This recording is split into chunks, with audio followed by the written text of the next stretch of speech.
ఇవేంటో అందరికీ తెలుసనే అనుకుంటున్నా. ఈ మధ్య బాగా ఫేమస్ అండ్ వైరల్ అవుతున్నాయి కదా వీడియోస్‌లో తాటికాయలు. సో, వీడియోస్ చూసినప్పుడంతా నేను ఎప్పుడు అనుకునేదాన్ని ఎప్పుడైనా పక్కా ఒకసారి టేస్ట్ చేయాలి అని.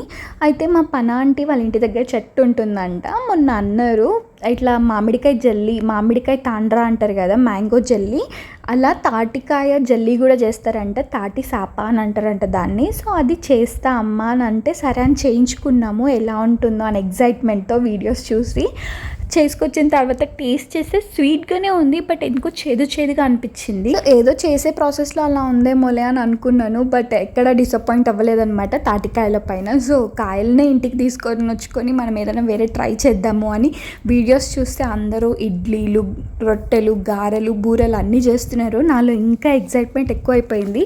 తాటికాయలతో ఇన్ని వెరైటీస్ చేసుకోవచ్చా అని. సో, ఇవాళ బూరెలు ట్రై చేస్తున్నాము. నార్మల్గా పల్ప్ అంతా తీసేసి తాటికాయది అందులో బెల్లం యాడ్ చేస్తే బెల్లం కరిగిపోతుంది. తురుముకొని వేసుకుంటే దాంట్లోనే కొబ్బరి పొడి అండ్ బియ్యం పిండి కొంచెం గట్టిగా పిండి అయ్యేంత వరకు మిక్స్ చేస్తూనే ఉండాలి. ఇట్లా ఈ కన్సిస్టెన్సీ వచ్చే వరకు కష్టపడి అలా బూరెలు అయితే ట్రై చేసాము. నాకైతే అస్సలు నచ్చలేదు గైస్. ఎందుకో మరి చేసే ప్రాసెసా లేకపోతే కాయనే చేదుగా ఉందా?